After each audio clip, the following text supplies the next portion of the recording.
এর মধ্যে অন্যতম প্রধান একজন আসামির নাম ইয়াজিদ। ইয়াজিদ জালেম, তার জুলুম সম্পর্কে আলোচনা করা যেতে পারে। উবাইদুল্লাহ বিন জিয়াদ আরেকজন আছে শিমার, তাদের ব্যাপারে আলোচনা করা যাবে, এরা জালেম। এ হলো 2 নাম্বার। 3, ইয়াজিদের জুলুমকে কেন্দ্র করে তার বাবা নবীর সম্মানিত জলিলুল কদর সাহাবী আমিরে মুআবিয়া রাদিয়াল্লাহু তাআলা আনহুকে সমালোচনা করা, এটা অন্যায়, এটা হারাম। কথাটা বুঝছেন তো? হুসাইন রাদিয়াল্লাহু তাআলা আনহুকে আমরা মহব্বত করি, ভালোবাসি। হুসাইন রাদিয়াল্লাহু তাআলা আনহুকে যারা শহীদ করেছে এর মধ্যে অন্যতম একজন প্রধান হুকুমদাতা আসামি ইয়াজিদ। যদিও ইয়াজিদকে বিভিন্ন ভাবে বাঁচানোর চেষ্টা করা হয় না, ইয়াজিদ ও জালেম, জুলুম করেছে, সন্দেহ নাই। তবে ইয়াজিদের জুলুমকে কেন্দ্র করে তার বাবা জান্নাতের সুসংবাদ প্রাপ্ত একজন সাহাবী এবং ওহির লেখক এবং প্রায় 60টার বেশি হাদিস বর্ণনাকারী একজন সাহাবীকে সমালোচনার পাত্র বানানো যাবে না। তিনি হলেন মুআবিয়া রাদিয়াল্লাহু তাআলা। মাথায় আসছে আপনাদের যে হুজুর জান্নাতের সুসংবাদ প্রাপ্ত উনিও, এটা আমাদের মাঝে একটা বিষয়। আমরা জান্নাতের সুসংবাদ প্রাপ্ত সাহাবী শুনলেই বুঝি 10 জন সাহাবী। আসলে 10 জন সাহাবীকে আশারায়ে মুবাশশারা বা জান্নাতের 10 জন সুসংবাদ প্রাপ্ত সাহাবী মানে হলো নবীজি অনেক সাহাবীদেরকে জান্নাতের সুসংবাদ দিয়েছে, এর মধ্যে এক হাদিসে 10 জনের নাম বলছে। এক হাদিসে একসাথে কয়জনের নাম বলছে? ওই 10 জনের নাম এক হাদিসে বলে দেওয়ার কারণে তাদের উপাধি হয়ে গেছে, তাদের পরিচিতি হয়ে গেছে দুনিয়াতে আশারায়ে মুবাশশারা, মানে একসাথে 10টা নাম বলছিল নবীজি, ওই 10 জনও জান্নাতি, এজন্য তাদেরকে বলা হয় আশারায়ে মুবাশশারা। বাকি এই 10 জন ছাড়াও অসংখ্য বিক্ষিপ্ত হাদিসে নবী বলেছেন অমুকে জান্নাতি, তারা জান্নাতি, এই দলটা জান্নাতি, এরকম বলছে। আমি মূল আলোচনা এবার ঢুকি। তাহলে কয়টা আলোচনা হলো? 3টা। একটা হুসাইন রাদিয়াল্লাহু তাআলা আনহু শহীদ হওয়া, তার শাহাদাত আমাদেরকে ব্যথিত করে, আমাদের হৃদয়ে রক্তক্ষরণ হয়, পানি বন্ধ করে দেওয়া, কারবালার প্রান্তরে ছোট্ট মাসুম বাচ্চাকে পানি পান করতে না দেওয়া, নিঃসন্দেহে এগুলা জুলুম, কোনো সন্দেহ নাই। এটা হুসাইন রাদিয়াল্লাহু তাআলা আনহুর শাহাদাতকে কেন্দ্র করে জালেমদের জুলুম সম্পর্কে আলোচনা হবে, তার পবিত্র শাহাদাত সম্পর্কে আলোচনা হবে। এই বিষয়ে কেন্দ্র করে রাসূলের একজন জলিলুল কদর, একজন জান্নাতি সাহাবীর সমালোচনা করব না, শুনবো না। বুঝতে পারছেন তো? এই হলো তৃতীয় বিষয়টা। এই জন্য আজকে আপনাদের সামনে আমার মূল আলোচনার বিষয় সাহাবীদের সমালোচনা করা হারাম। বলেন কি সাহাবীদের সমালোচনা করা? আমি মূল আলোচনায় ঢুকতেছি। আলোচনার শুরুতে একটা ভূমিকা হিসাবে ইমাম শাফি রহমতুল্লাহ আলাইহির একটা কথা মনে রাখবো। ইমাম শাফি রহমতুল্লাহ আলাইহির কথাটা আমরা পড়াশোনা করব, আমরা মিলেমিশে মনে রাখার জন্য পড়বো। আগে আমি একটু বলি, আপনারা শোনেন। একটা কিতাব আছে নাম মুখতাসারু তারিখি দিমাশক, দামেস্কের সংক্ষিপ্ত ইতিহাস। এই কিতাব কয়েক খণ্ডে, 3 নম্বর খণ্ডের 103 নম্বর পৃষ্ঠায় ইমাম শাফি রহমতুল্লাহ আলাইহির একটা বক্তব্য আছে। বক্তব্যটি হলো ইন্নামাল ইসলামু কাদারিন লাহা বাবুন, ইসলাম হলো একটা বাড়ির মতো, এই বাড়ির একটা দরজা আছে। তাহলে বলেন তো ইসলাম কিসের মতো? একটা বাড়ির কি আছে? দরজা। ইমাম শাফি বলেন ফাবাবুল ইসলামি আস-সাহাবা, ইসলাম নামক বাড়ির দরজা হলো নবীর সাহাবী। একটু আগে আমি আইসা মসজিদে ঢুকছি, মসজিদের দরজা ছিল বন্ধ। আসা মাত্র একটা ছেলে দরজা খুলে দিছে, তার মানে দরজা দিয়ে মসজিদে ঢুকতে হবে। আমরা ভিতরে নামাজ পড়লাম, এশার সালাত আদায় করলাম, তখন 2 দরজা বন্ধ রাখছে যেন মানুষ না যায়। আবার আপনাদের এই মঞ্চে আসলাম, বলেন তো দরজা খুলে না বন্ধ করে আসছি? দরজাটা খুলতে হয়েছে, তারপর আমি বের হয়েছি। ইসলাম নামক এই ঘর বা বাড়ি, এই বাড়ির একটা দরজা আছে, এই বাড়ির দরজা হলো সাহাবী। ইসলাম নামক ঘরে ঢুকতে হলে সাহাবী লাগবে। কারা লাগবে? তো তাদের যদি সমালোচনাই করেন তো ঘরে ঢুকবেন কেন? তাহলে আপনারা বুঝে থাকলে বলেন, যেন আগামীকাল আমরা 10 জনকে শিখাইতে পারেন ইসলাম কিসের মতো? একটা বাড়ির মতো। এই বাড়ির কি আছে? এই দরজা দিয়ে ইসলাম নামক ঘরে ঢুকতে হলে দরজার নাম কি? এবার ইমাম শাফি কি বলে দেখেন। ফামান আদাস সাহাবা ইন্নামা আরাদাল ইসলাম কামান নাক্কারাল বাবা ইউরিদু দুখুলাদ দার।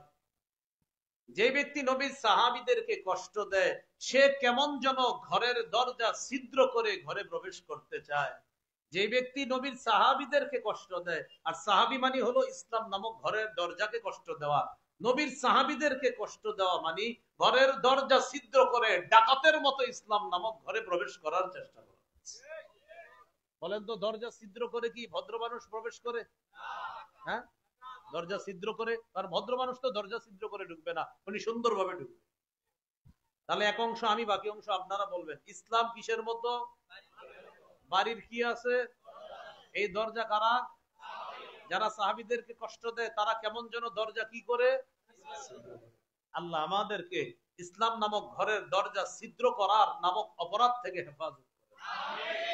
এই হলো আজকের আলোচনার ভূমিকা। এবার মূল আলোচনায় ঢুকি। প্রথম কথা, সাহাবায়ে কেরামের প্রতি আল্লাহ খুশি। সুবহানাল্লাহ।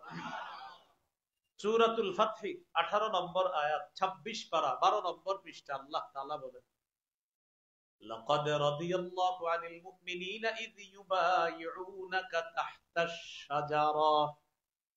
নবী, যারা আপনার কাছে গাছের নিচে আপনার কাছে বায়াত হয়েছে, আপনার সাহাবীরা, তাদেরকে জানায়া দেন অবশ্যই আল্লাহ তাদের প্রতি খুশি হয়ে গেছে। ভাই, আমি আপনাদেরকে সরল মনে জিজ্ঞাসা করতে চাই, যাদের প্রতি আমার রব খুশি তাদেরকে নিয়ে আমার সমালোচনার কি আছে? যাদের প্রতি আমার রব খুশি তাদের সমালোচনা করার কি যোগ্যতা আমার? তো আল্লাহ তাআলা বলেন, যারা আপনার কাছে গাছের নিচে বায়াত হয়েছে আল্লাহ তাদের প্রতি খুশি হয়ে গেছে। ফাআলিমা মা ফি কুলুবিহিম, তাদের মনের কি খবর, কি ব্যথা, কি কথা সব আল্লাহ জেনে নিয়েছে। ফাআনজালাস সাকিনাতা আলাইহিম, নবী জানায়া দেন আল্লাহ তাদের উপর সাকিনা, প্রশান্তি নাজিল করেছে। ওয়া আতাবাহুম ফাতহান করিবা, আল্লাহ তাদেরকে নিকটতম বিজয়ের মাধ্যমে পুরস্কৃত করেছেন। তাহলে এক নাম্বার আজকের আলোচনা শিখলাম, সাহাবীদের প্রতি খুশি কে? অন্য আয়াতে আছে রাদিয়াল্লাহু আনহুম ওয়া রাদু আন, আল্লাহ বলেন আল্লাহ সাহাবীদের প্রতি খুশি, সাহাবীরাও আল্লাহর প্রতি খুশি। দুই দলের প্রতি খুশি। আল্লাহ সাহাবীদের প্রতি খুশি আর সাহাবীরা আল্লাহর প্রতি খুশি। দেখেন, রব যার প্রতি খুশি, যারা রবের প্রতি খুশি, আমাদের কি টেনশন তাদেরকে নিয়ে? বলেন, আমরা তো তাদের শুধু প্রশংসা করতে পারি। রব যাদের প্রতি খুশি আমরা তাদের শুধু প্রশংসা করতে পারি যে রব তাদের প্রতি খুশি। এই হলো প্রথম কথা। দ্বিতীয় কথা, সাহাবীদের রুকু সেজদার প্রশংসা আল্লাহ করছে।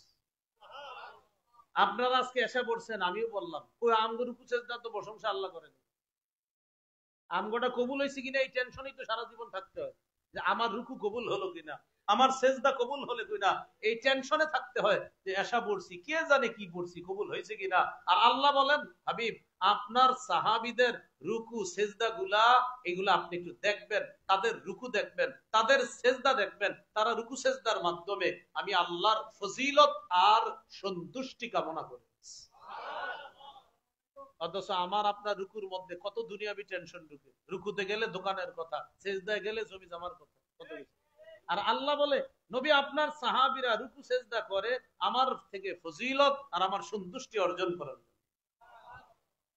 26 পারা 14 নম্বর পৃষ্ঠা, সূরাতুল ফাতহ 29 নম্বর আয়াতে আল্লাহ বলে, মুহাম্মাদুর রাসূলুল্লাহ, মুহাম্মদ সাল্লাল্লাহু আলাইহি ওয়াসাল্লাম আল্লাহর রাসূল। ওয়াল্লাযীনা মাআহু আশিদ্দাউ আলাল কুফফার, যারা তার সাথে আছে মানে সাহাবীরা, তারা কাফেরদের প্রতি কঠোর। রুহামাউ বাইনাহুম, সাহাবীরা আপোষের প্রতি সদয়, তারা আপোষের প্রতি বড় দয়া রাখে, মায়া রাখে, মহব্বত রাখে। এরপরে কি বলে, তারাহুম রুকআন সুজদা, নবী আপনি সাহাবীদেরকে দেখবেন রুকু অবস্থায়, সেজদা অবস্থায় দেখবেন। জানেন তারা রুকু সেজদা কেন করে? ইয়াবতাগুনা ফাদলাম মিনাল্লাহি ওয়া রিদওয়ানা, তারা আল্লাহর কাছ থেকে ফদলান আল্লাহর অনুগ্রহ চায়, ওয়ারিদওয়ানা আল্লাহর সন্তুষ্টি চায়। আল্লাহ সাহাবীদের রুকু সেজদার প্রশংসা করে বলে তারা রুকুর মাধ্যমে, তারা সেজদার মাধ্যমে আমি আল্লাহর অনুগ্রহ চাই, আমার সন্তুষ্টি চায়। হাবিব তারা হলো আপনার সাহাবী। বলেন সাহাবীদের রুকু সেজদার প্রশংসা কে করেছে? তো তাদের শুধু আমরা প্রশংসাই করতে পারি। এরপরে আল্লাহ বলেন সীমাহুম ফি উজুহিহিম মিন আতারিস সুজুদ। নবী আপনার সাহাবীরা কেমন জানেন? তাদের চেহারার মধ্যে আপনি আলামত দেখবেন, সিজদার চিহ্ন দেখতে পাবেন। এগুলো আজকে 2 নাম্বার আলোচনা। তাহলে 1 নাম্বার শিখলাম সাহাবীদের প্রতি কে খুশি? আল্লাহ। 2 নাম্বার সাহাবীদের রুকু সিজদার প্রশংসা কে করেছে? শেষ হয় না। আল্লাহ বলেন যালিকা মাসালুহুম ফিত তাওরাত ওয়া মাসালুহুম ফিল ইনজিল। নবী আপনার সাহাবীদের আলোচনা দৃষ্টান্ত তাওরাতেও আছে, ইনজিলেও আছে। কোরআনে তো আছে, তাওরাতেও আছে, ইনজিলেও আছে। যাদের ব্যাপারে আল্লাহ আগেই আলোচনা করছে তাওরাত ইনজিলে, তাদের তো শুধু প্রশংসাই করতে হবে। সাহাবীরা হলো নির্বাচিত। সূরা নামল 59 নম্বর আয়াত, 19 পারা 20 নম্বর পৃষ্ঠা। আল্লাহ তাআলা বলেন وَقُلِ الْحَمْدُ لِلَّهِ وَسَلَامٌ عَلَى عِبَادِهِ الَّذِينَ اصْطَفَى। নবী আপনি বলেন সমস্ত প্রশংসা আল্লাহর। وَسَلَامٌ عَلَى عِبَادِهِ الَّذِينَ اصْطَفَى, শান্তি বর্ষিত হোক ওই সমস্ত বান্দাদের প্রতি যাদেরকে আল্লাহ নির্বাচন করেছেন।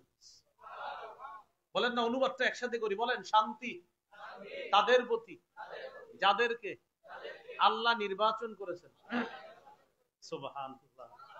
ইমাম সুফিয়ান সাউরি রাহমাতুল্লাহি আলাইহি এই আয়াতের ব্যাখ্যায় বলেন হুম আসহাবু মুহাম্মাদিন সাল্লাল্লাহু আলাইহি সাল্লাম, এখানে নির্বাচিত বান্দা হলেন আল্লাহ রাসূলের সাহাবী। 4 নাম্বার, সারা পৃথিবীর উম্মতের মাঝে আমরা শ্রেষ্ঠ উম্মত। সুবহানাল্লাহ। আমাদের মাঝে শ্রেষ্ঠ সাহাবীরা। আবার বলি, সারা পৃথিবীর শ্রেষ্ঠ উম্মত আমরা, আমাদের মাঝে শ্রেষ্ঠ সাহাবীরা। সূরা আলী ইমরান 110 নম্বর আয়াত, 4 পারা 2 নম্বর পৃষ্ঠা। সূরা আলী ইমরান 110 নম্বর আয়াতে আল্লাহ বলেন কুনতুম খায়রা উম্মাতিন উখরিজাত লিন-নাস, তোমরাই শ্রেষ্ঠ উম্মত যাদেরকে মানুষের কল্যাণের জন্য বের করা হয়েছে। এখানে 1 নাম্বার উদ্দেশ্য শ্রেষ্ঠ উম্মত দ্বারা আল্লাহ রাসূলের সাহাবীগণ। তা'মুরুনা বিল মা'রুফি ওয়া তানহাউনা আনিল মুনকার, তোমরা সৎ কাজের আদেশ করবা, অসৎ কাজের নিষেধ করবা। ওয়া তু'মিনুনা বিল্লাহ, আল্লাহর প্রতি ঈমান রাখো। তোমাদের গুণ হলো সৎ কাজের আদেশ করা, অসৎ কাজের নিষেধ করা, আল্লাহর প্রতি বিশ্বাস স্থাপন করা। এজন্যই তো তোমরা শ্রেষ্ঠ উম্মত, সারা পৃথিবীর শ্রেষ্ঠ উম্মত আমরা, আমাদের মাঝে শ্রেষ্ঠ উম্মত আল্লাহ রাসূলের সাহাবী। বলেন আল্লাহ কার প্রতি সন্তুষ্ট? সাহাবীদের প্রশংসা কে করেছেন? সাহাবীরা কার নির্বাচিত বান্দা? সাহাবীরা এই উম্মতের কি উম্মত? শ্রেষ্ঠ উম্মত। তাহলে তাদের শুধু কি করতে পারি? প্রশংসা। 5 নাম্বার, এটাও একটু বলেন, মনে থাকবে। বলেন সাহাবীগণ এই উম্মতের নিরাপত্তা স্বরূপ। তাই তো তারা নাই বলে আমাদের উপর একের পর এক বিপদ আপদ আসতেছে। সাহাবীগণ এই উম্মতের জন্য ছিল নিরাপত্তা। সাহাবীরা নাই, উম্মতের উপর গজব আযাব শুরু হয়েছে। দলিল সহিহ মুসলিম 2531 নম্বর হাদিস, 2531। এই হাদিসের বর্ণনাকারী আবু বুরদা তার বাবা থেকে হাদিসটা বর্ণনা করেছেন। এই হাদিসটি বুঝার আছে। আপনারা একদল এই মসজিদে আজকে মাগরিব পড়ছেন, বয়ান তো শুরু হয়েছে মাগরিবের আগে থেকে। আচ্ছা, তো মাগরিব পড়ার পর চিন্তা করলেন, 2-3 জন বসে রয়েছেন আর কি, বললেন এই এশার নামাজ একসাথে পড়া মাহফিলটা শুনে যাবো, এরকম হয়তো আছেন কিছু। অথবা আপনারা এই এলাকার কোন মসজিদে কেউ মাগরিব পড়ছেন, পড়ার পর বৈশা বৈশা কেউ তেলাওয়াত করতেছেন, কেউ জিকির করতেছেন, কেউ হয়তোবা কোনো আমল করতেছেন, আর বলতেছেন যেহেতু মাগরিব পড়ে ফেলছি, এশা আর বেশিক্ষণ বাকি নাই, ইনশাআল্লাহ আজানটা দিলে হুজুরের সাথে জামাতে এশাটা পড়া বাড়িতে যাব। এমন হতে পারে কিনা? নবীর একদল সাহাবী মসজিদের মধ্যে বসা, নবীর সাথে জামাতে মাগরিবের নামাজ আদায় করছে। সুবহানাল্লাহ। তো তারা বলেন সাল্লাইনা মা রাসূলিল্লাহি সাল্লাল্লাহু আলাইহি ওয়াসাল্লাম আল মাগরিবা, আমরা রাসূলুল্লাহ সাল্লাল্লাহু আলাইহি সাল্লামের সাথে মাগরিবের নামাজ আদায় করলাম। নামাজ পড়ার পর আমরা কয়েকজন সাহাবী মসজিদে বসে বললাম, লাউ জালাসনা হাত্তা নুসাল্লিয়া মাআহুল ইশা।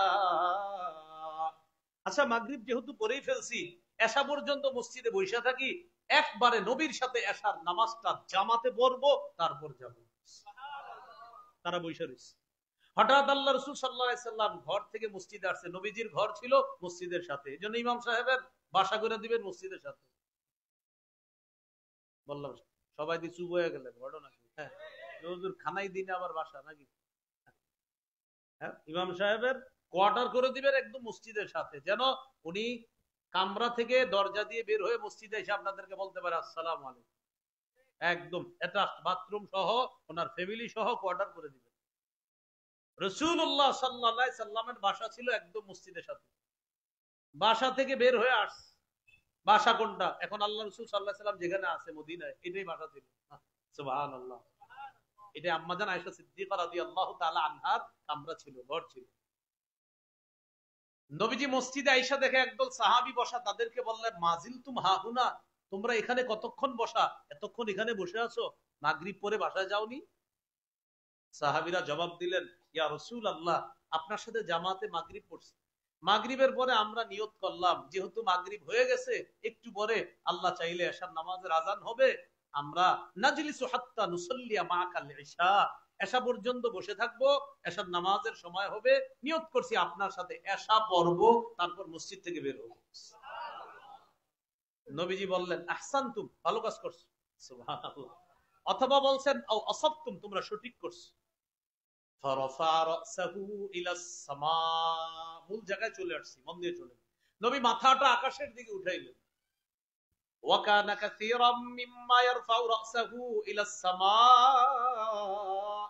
বেশিরভাগ সময় আল্লাহ রাসূল মাথা আকাশের দিকে উঠাইতেন, এটা নবীর একটা অভ্যাস ছিল। মাথা আকাশের দিকে উঠায় নবী বললেন, আন-নুজুমু আমানাতুন লিস-সামা। নবী বললেন, এই নক্ষত্রগুলা আকাশের জন্য নিরাপত্তা, নক্ষত্র আকাশের জন্য নিরাপত্তা। ফাইযা যাহাবাতিন নুজুম আতাস-সামাআ মা তুআদ। আকাশের নক্ষত্রগুলো যখন বিদায় নিবে, নক্ষত্র যখন চিরতরে বিদায় নিয়ে নিবে, আকাশের উপর ওয়াদা চলে আসবে, মানে আকাশ ফেটে যাবে, কিয়ামত ঘটে যাবে। নক্ষত্র যতদিন আছে আকাশের নিরাপত্তা আছে, নক্ষত্র ধ্বংস, আকাশ ধ্বংস। এরপরে কি বললেন দেখেন, ওয়া আনা আমানাতুন লি আসহাবি, শোনো, আমি আমার সাহাবীদের জন্য নিরাপত্তা। সুবহানাল্লাহ। নবীজি বললেন, আমি আমার সাহাবীদের জন্য নিরাপত্তা। ফাইযা যাহাবতু আতা আসহাবি মা ইউআদুনা, আমি যখন বিদায় নিব, আমার সাহাবীদের উপর একের পর এক বালা মুসিবত আসতে থাকবে, পরীক্ষা আসবে। ঠিকই নবী বিদায় নিলেন। বিদায় নেওয়ার সাথে সাথে পরীক্ষা শুরু হয়ে গেল, কে হবে খলিফা, পরীক্ষা শুরু হয়ে গেল। ওমর ফারুক রাদিয়াল্লাহু তাআলা আনহু খুব কৌশলের সাথে এই পরীক্ষা তাড়াতাড়ি সামাল দিয়েছেন। তিনি সর্বপ্রথম তিনি দাঁড়ায় বায়াত হয়ে গেছে আবু বকর সিদ্দিক রাদিয়াল্লাহু তাআলা আনহুর কাছে। তখন বিষয়টা সহজ হয়ে গেছে, মানুষ দলে দলে বায়াত হওয়া শুরু হয়েছে।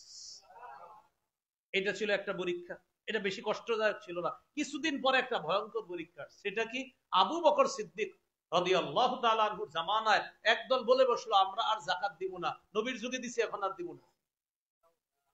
এই পরীক্ষায় আবু বকর সিদ্দিক নরম, এই নরম আবু বকর সিদ্দিক রাদিয়াল্লাহু তাআলা কঠিন গরম হয়ে বললেন, আয়ানকুসুদ্দিন ওয়া আনা হাই, দ্বীনের কোনো ক্ষতি হবে আর আমি আবু বকর জীবিত থাকবো? অসম্ভব। যাকাত যারা দিবে না, একটা রশি দিতেও যদি অস্বীকার করে, যা নবীর যুগে দিত রশিকে, অর্থাৎ পশু দিলে সাথে রশিও দিত, যদি কেউ যাকাত দেওয়ার সময় রশিটাও না দেয়, আমি তার বিরুদ্ধে জিহাদ করব। বলে ফিতনা আসা শুরু হলো। ওমর ফারুক রাদিয়াল্লাহু তাআলা আনহু সুন্দরভাবে সামাল দিলেন দুনিয়াকে। তারপরেও তার শেষের দিকে ফিতনা আসলো, তিনিও শাহাদাত বরণ করলেন।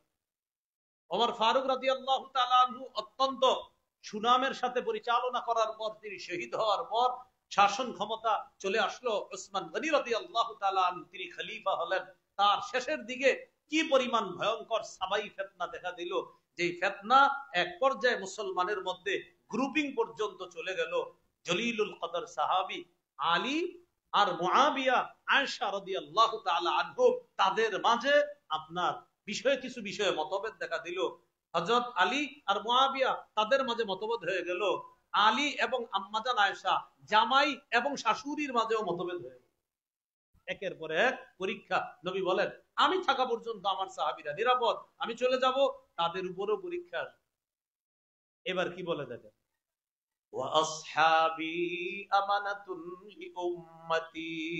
আমার সাহাবীরা আমার উম্মতের জন্য নিরাপদ।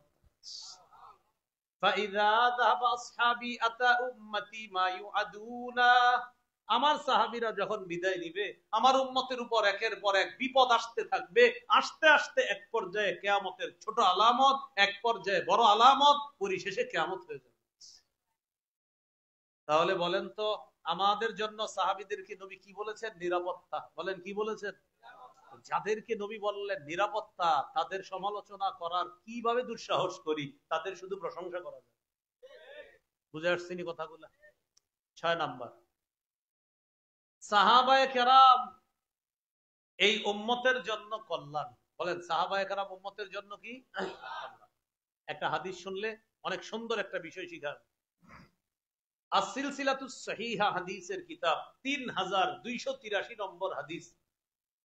এই হাদিসের বর্ণনাকারী সাহাবীর নাম ওয়াসিলা ইবনুল আসকা আল-লাইসি আবি কাইসালা।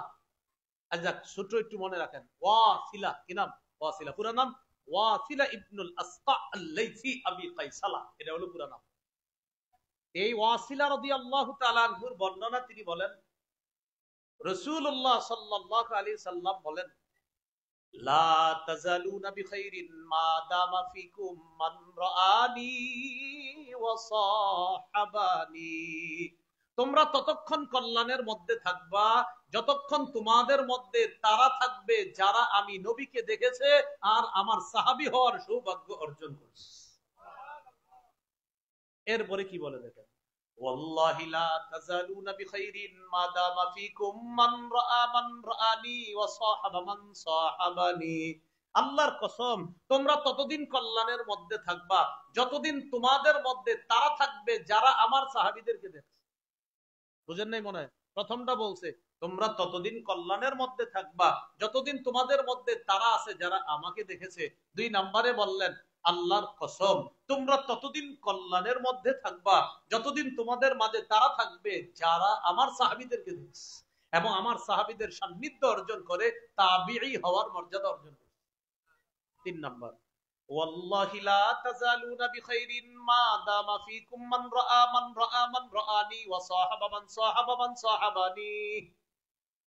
আল্লাহর কসম, তোমরা ততদিন কল্যাণের মধ্যে থেকে। রাসূলুল্লাহ সাল্লাল্লাহু আলাইহি সাল্লামের একটি হাদিস পেশ করলাম। এই মাস আরবি মাস মুহররম মাস। মুহররম মাসের গুরুত্বটা আমাদের কাছে বিভিন্ন ভাবে, যেমন এই মাসের একটা দিন আছে 10ই মুহররম। এইটাকে কেন্দ্র করে আমরা 10 তারিখের আগে যা করার করি, এরপরে অনেকে ভুলে যাই 10ই মুহররম শেষ মানে মুহররম মাস শেষ। কিন্তু বাস্তবতা হলো মুহররম মাস পুরাটাই রোজা রাখার মাস। আপনি চাইলে কালকেও রাখতে পারেন। মুহররম মাসে রোজা রাখার অনেক ফজিলত। হাদিসের কিতাব তিরমিজি 741 নম্বর হাদিসের মধ্যে আসছে, এক ব্যক্তি আলী রাদিয়াল্লাহু তাআলা আনহুকে জিজ্ঞাসা করলেন, আইয়ু শাহরিন তা'মুরুনি আন আসুমা বা'দা রমাদান। রমজান মাসের পরে কোন মাসে আপনি আমাকে রোজা রাখার আদেশ করবেন? রমজানে তো রাখতেই হবে ফরজ রোজা, রমজান ছাড়া আর কোন মাসে আপনি আমাকে রোজা রাখতে বলবেন? আলী রাদিয়াল্লাহু তাআলা আনহু বললেন, আমি রাসূলুল্লাহ সাল্লাল্লাহু আলাইহি সাল্লামের কাছে বসা ছিলাম, তুমি যে প্রশ্ন আমাকে করলা এই জাতীয় প্রশ্ন এক ব্যক্তি ছাড়া আর কাউকে করতে দেখি নাই। এক ব্যক্তি নবীরে এই প্রশ্নটা করছে, তুমি আমারে যে প্রশ্ন করছো। এক ব্যক্তি রাসূলুল্লাহ সাল্লাল্লাহু আলাইহি সাল্লামকে প্রশ্ন করছে, আইয়ু শাহরিন তা'মুরুনি আন আসুমা বাদা রমাদান, রমজান মাস ছাড়া আর কোন মাসে আপনি আমাকে রোজা রাখার আদেশ করবেন? রাসূলুল্লাহ সাল্লাল্লাহু আলাইহি সাল্লাম বলেন, ইন কুনতা সাইমান ফাসুমিল মুহররম, তুমি যদি রোজা রাখো রমজান ছাড়া অন্য কোন মাসে, তাহলে মুহররম মাসে রোজা রাখো। এখন বলেন মুহররম মাস কি শেষ? বলছে মুহররম মাসে রোজা রাখো। সহিহ মুসলিমের বর্ণনা 2645 নম্বর হাদিস এবং 1163 নম্বর হাদিস মুসলিমের। রাসূলুল্লাহ সাল্লাল্লাহু আলাইহি সাল্লাম বলেন, আফজালুস সিয়াম বাদা রমাদান শাহরুল্লাহিল মুহররম, রমজান মাসের পরে সবচাইতে ফজিলতপূর্ণ রোজা হলো মুহররম মাসের রোজা। মুহররম মাসের রোজা রাখাটাই ফজিলত। ওয়া আফজালুস সালাত বাদাল ফরিদতি সালাতুল লাইল, ফরজ নামাজের পর সবচেয়ে ফজিলতপূর্ণ নামাজ হলো রাতের তাহাজ্জুদ নামাজ। এই হলো মুহররম মাস, এখনো শেষ হয় নাই, রোজা রাখা যেতে পারে। সূরা তাওবার 36 নম্বর আয়াতে আল্লাহ বলেন, ইন্না ইদ্দাতাশ শুহুরি ইনদাল্লাহি 12 শাহরান ফি কিতাবিল্লাহ ইয়াওমা খালাকাস সামাওয়াতি ওয়াল আরদা মিনহা আরবাআতুন হুরুম, নিশ্চয়ই আল্লাহর কাছে, আল্লাহর বিধান মতে যেদিন তিনি আসমান জমিন সৃষ্টি করেছেন সেদিন থেকে আল্লাহর কাছে আল্লাহর বিধান মতে মাস সমূহের গণনা 12 মাস। মাস সমূহের গণনা 12 মাস। মিনহা আরবাআতুন হুরুম, এই 12 মাসের মধ্যে 4 মাস সম্মানিত। কোন 4 মাস সম্মানিত? এটা হাদিসে আছে, সহিহ বুখারীর 3197 নম্বর হাদিস। রাসূলুল্লাহ সাল্লাল্লাহু আলাইহি সাল্লাম বলেন, আস-সানাতু 12 শাহরা, বছর হয় 12 মাসে। মিনহা আরবাআতুন হুরুম, এই 12 মাসের মধ্যে 4 মাস সম্মানিত। সালাসাতুন মুতাওয়ালিয়াত, 4 মাসের মধ্যে 3 মাস আবার ধারাবাহিক। যুলকাদা ওয়া যুলহিজ্জা ওয়াল মুহররম, জিলকাদ, জিলহজ, মুহররম, এই 3 মাস ধারাবাহিক 4 নাম্বার। ওয়া রজব, আরেকটা হলো রজব মাস। মাইকম্যান ভাই ইকু টিকু কিচ্ছু দেন না, আলাদা আওয়াজ দেন না, ইকু ফিকু আলাদা কোনো আওয়াজ দিবেন না, নরমাল। এই আমার নাম আরিফ বিন হাবিব, আমি যেরকম কথা কইতেছি এখন মাইকে যেমন এটাই শোনা যায়, আলাদা করেন না, আমি যেন মাইকে থাকি। অনেক সময় মাইকে এমন আওয়াজ করে মনে হয় যে কোন হুজুরে যে ওয়াজ করে আপনি বুঝবেন, এটা অমুক হুজুর গিয়ে দেখবেন না, এটা অন্য না, আরেকজন। আমি যেটা এটাই যেন থাকে বাহিরে। রাসূলুল্লাহ সাল্লাল্লাহু আলাইহি সাল্লাম বললেন, 4 মাস সম্মানিত, 3টা মাস ধারাবাহিক, জিলকাদ, জিলহজ, মুহররম, আরেকটা হলো রজব মাস। এই 4 মাসের মধ্যে একটা হলো মুহররম মাস, যেটার ফজিলত অর্জন করতে চাইলে এখনো আমরা অর্জন করতে পারি, রোজা রাখতে পারি। তবে আমার আপনাদের সামনে আজকে আলোচনা করার বিষয় এটা না, মুহররম মাস নিয়ে আলোচনার বিষয় না। বাকি মুহররম মাসকে কেন্দ্র করে কিছু বিষয় মুসলমানদের মাঝে আছে, এই বিষয়গুলা নিয়ে আলোচনা। এর মধ্যে 10ই মুহররমের বিষয়টা, এটা যে আমাদের নবী দুনিয়াতে আসার পরে চর্চা শুরু হয়েছে এমন না, এটা পৃথিবীতে অনেক আগে থেকে চর্চা 10ই মুহররম। তবে আমাদের বাংলাদেশি যারা, আমাদের কাছে 10ই মুহররমের চর্চা বলতেই বুঝি হুসাইন রাদিয়াল্লাহু তাআলা আনহুর শাহাদাত। এখানে মনে রাখতে হবে, হুসাইন রাদিয়াল্লাহু তাআলা আনহু 10ই মুহররম শহীদ হওয়ার কারণে 10ই মুহররমের মর্যাদা বাড়ে নাই, বরং 10ই মুহররম হুসাইন রাদিয়াল্লাহু তাআলা আনহু শহীদ হওয়ার কারণে তার শাহাদাতের মর্যাদা আল্লাহ বাড়ায় দিয়েছে। বাংলাটা বুঝছেন? শাহাদাতের কারণে 10ই মুহররমের মর্যাদা বাড়ে নাই, বরং 10ই মুহররম রাসূলুল্লাহ সাল্লাল্লাহু আলাইহি সাল্লামের কলিজার টুকরা নাতি শহীদ হওয়ার কারণে অন্য শাহাদাতের চাইতে তার শাহাদাতের মর্যাদা আল্লাহ বাড়ায় দিয়েছে।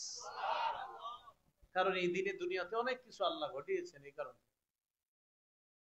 মুসা আলাইহিস সালাতু ওয়াস সালামকে আল্লাহ তাআলা ফেরাউনের বাহিনী থেকে মুক্তি দান করেছেন যে দিন, এই দিন এই মুহররমের 10 তারিখ। তো বলেন মুসা নবীকে আমাদের নবীর পরে না অনেক আগের নবী? সহিহ বুখারী 2004 নম্বর হাদিসের বর্ণনা। আব্দুল্লাহ ইবনে আব্বাস রাদিয়াল্লাহু তাআলা আনহুমার বর্ণনা, তিনি বলেন রাসূলুল্লাহ সাল্লাল্লাহু আলাইহি সাল্লাম মদিনায় আগমন করলেন। রাআল ইয়াহুদা তাসুমু ইয়াউমা আশুরা, নবীজি ইহুদিদেরকে দেখলেন তারা আশুরার দিনে রোজা রাখে, আশুরার দিনে রোজা রাখে।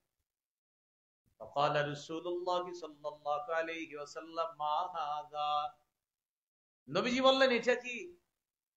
তখন ইহুদিরা জবাব দিল হাযা ইয়াউমুন সালিহ, এটা একটা ভালো দিন। ইয়াউমুন নাজ্জাল্লাহু বনি ইসরাঈলা মিন আদুবিহিম, এই দিনে আল্লাহ বনি ইসরাইলকে তাদের শত্রু থেকে মুক্তি দান করেছেন। ফাসামাহু মূসা, ফলে মূসা নবী 10ই মুহররম শুকরিয়া আদায় করার জন্য রোজা রাখা শুরু করছে। তো 10ই মুহররমের রোজা অনেক আগে থেকে। এই হলো আপনার 10ই মুহররমের আলোচনা, এটা আগে থেকে আলোচনা। তাহলে কি শিখলাম? হুসাইন রাদিয়াল্লাহু তাআলা আনহুর শাহাদাতের কারণে মুহররমের 10 তারিখের মর্যাদা নতুন করে বাড়ে নাই, বরং মুহররমের 10 তারিখে হুসাইন রাদিয়াল্লাহু তাআলা আনহু শহীদ হওয়ার কারণে তার শাহাদাতের মর্যাদা আল্লাহ অনেক বেশি বাড়ায় দিয়েছে। তো মুহররম মাস আসলে 1 নাম্বার হুসাইন রাদিয়াল্লাহু তাআলা আনহুর শাহাদাত, এটা নিয়ে আলোচনা হয়, এটা একটা বিষয়। 2, হুসাইন রাদিয়াল্লাহু তাআলা আনহুকে শহীদ করার পিছনে যারা যারা দায়ী, এর মধ্যে অন্যতম প্রধান একজন আসামির নাম ইয়াজিদ। ইয়াজিদ জালেম, তার জুলুম সম্পর্কে আলোচনা করা যেতে পারে। উবাইদুল্লাহ বিন জিয়াদ, আরেকজন আছে শিমার, তাদের ব্যাপারে আলোচনা করা যাবে, এরা জালেম। এ হলো 2 নাম্বার। 3, ইয়াজিদের জুলুমকে কেন্দ্র করে তার বাবা নবীর সম্মানিত জলিলুল কদর সাহাবী আমিরে মুআবিয়া রাদিয়াল্লাহু তাআলা আনহুকে সমালোচনা করা, এটা অন্যায়, এটা হারাম। কথাটা বুঝছেন তো? হুসাইন রাদিয়াল্লাহু তাআলা আনহুকে আমরা মহব্বত করি, ভালোবাসি। হুসাইন